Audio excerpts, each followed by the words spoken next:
মার্কিন ধনকুবের ও দণ্ডিত যৌন অপরাধী জেফ্রি অ্যাপস্টিনকে ঘিরে প্রকাশিত অ্যাপস্টিন ফাইল বিশ্বজুড়ে নতুন করে বিতর্ক সৃষ্টি করেছে।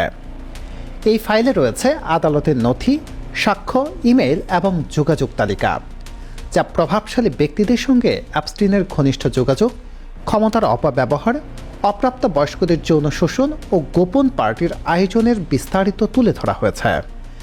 আন্তর্জাতিক গণমাধ্যমের বিভিন্ন প্রতিবেদনে দেখা গেছে অ্যাপস্টিন ফাইলে বিভিন্ন দেশের রাজনৈতিক ও কর্পোরেট এলিট ব্যক্তিদের নাম উল্লেখ রয়েছে। আলোচিত ব্যক্তিদের মধ্যে রয়েছেন ব্রিটেনের প্রিন্স অ্যান্ড্রু, যুক্তরাষ্ট্রের সাবেক প্রেসিডেন্ট বিল ক্লিন্টন, সাবেক প্রেসিডেন্ট ডোনাল্ড ট্রাম্প এবং প্রযুক্তি ধনকুবের বিল গেটস। কিছু অনলাইন সূত্রে ভারতের প্রধানমন্ত্রী নরেন্দ্র মোদীর নামও আলোচনায় এসেছে বলে দাবি হলেও এখন পর্যন্ত এ বিষয়ে কোনো প্রমাণভিত্তিক তদন্ত বা আইনি পদক্ষেপের তথ্য পাওয়া যায়নি। নথিগুলোতে উঠে আসা তথ্যগুলো মানবিকভাবে উদ্বেগজনক।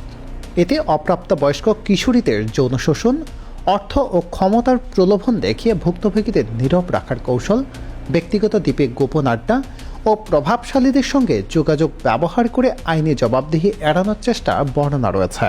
এসব কারণে অ্যাপস্টিন ফাইল বিশ্বজুড়ে নৈতিকতা, ক্ষমতার অপব্যবহার ও জবাবদিহি নিয়ে তীব্র বিতর্ক তৈরি করেছে।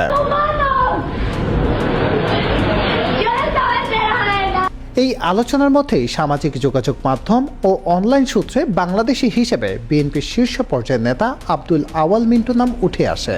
বলা হচ্ছে আন্তর্জাতিক যোগাযোগ বা রেফারেন্স সংক্রান্ত কিছু নথিতে তার নাম উল্লেখ রয়েছে।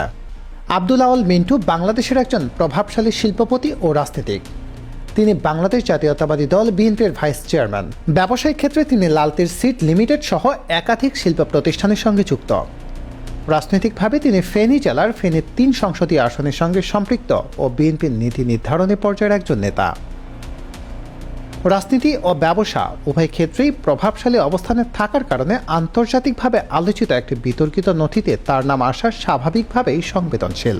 বিশেষজ্ঞরা বলছেন অ্যাপস্টিন ফাইলে কারোর নাম থাকা মানে অপরাধ প্রমাণ নয়। যাচাইযোগ্য কোনো প্রতিবেদনে তার বিরুদ্ধে কোনো অপরাধমূলক অভিযোগ বা মামলা উল্লেখিত হয়নি। এটি শুধুমাত্র সংশ্লিষ্ট ব্যক্তির যোগাযোগ বা উল্লেখ হিসেবে থাকতে পারে। বিচার প্রক্রিয়া ও যাচাইযোগ্য তথ্য ছাড়া কাউকে অভিযুক্ত বা অভিযুক্ত মনে করা আইনসম্মত নয়। অ্যাপস্টিন ফাইল বিশ্বজুড়ে ক্ষমতাবানদের অন্ধকারের দিক উন্মোচিত করেছে। এই আলোচনায় আব্দুল আওয়াল মিন্টু নাম উঠলেও চূড়ান্ত মূল্যায়ন শুধুমাত্র প্রমাণ, স্বচ্ছতা ও ন্যায় বিচারের উপর নির্ভর করতে হবে।